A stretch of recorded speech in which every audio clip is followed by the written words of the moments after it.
his mic.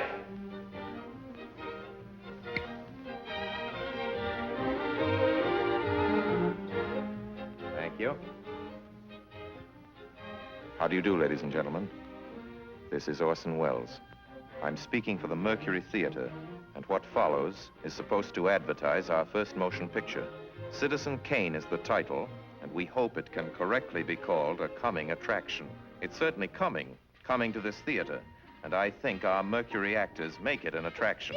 I'd like you to meet them. Speaking of attractions, well, the chorus girls are certainly an attraction, but frankly, ladies and gentlemen, we're just showing you the chorus girls for purposes of ballyhoo. It's pretty nice ballyhoo. But here's some of our real Mercury people. This is the first time you've seen most of them on the screen. Hey, give Joe a little light. Thanks. Now smile for the folks, Joe. Smile. Joseph Cotten, ladies and gentlemen. That's it. Joseph Cotten. I think you're going to see a lot of him. Here's Ruth Warwick, whom I know you love. Ruth. Look at the camera, Ruth. We caught Ruth with her hair up. And here's somebody you've all heard on the radio, so I don't have to tell you he's wonderful. Ray Collins.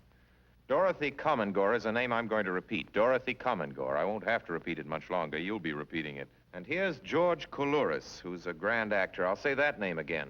George Coulouris. Watch it. Here comes Everett Sloane. Look out, Everett. Oops. Everett Sloane, ladies and gentlemen. He isn't necessarily a comedian. And here's one of the best actors in the world, Agnes Moorehead.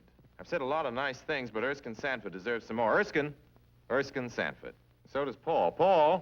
Paul Stewart, everybody. Citizen Kane is a modern American story about a man called Kane, Charles Foster Kane. I don't know how to tell you about him. There's so many things to say. I'll turn you over instead to the characters in the picture. As you'll see, they feel very strongly on the subject. Charles Foster Kane is... Sure, he started the war.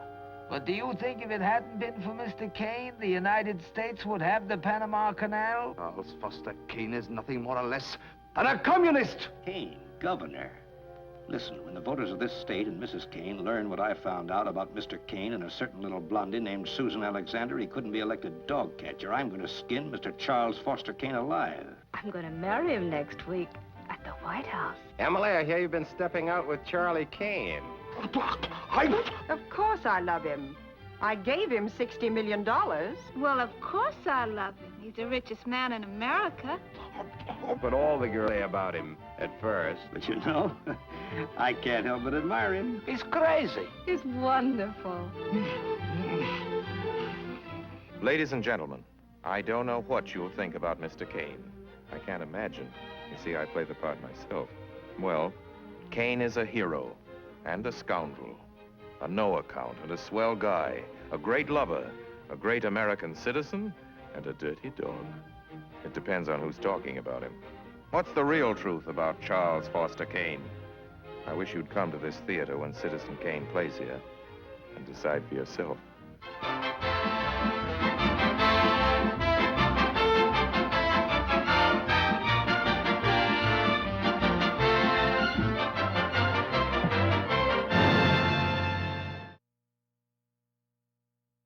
Thank you.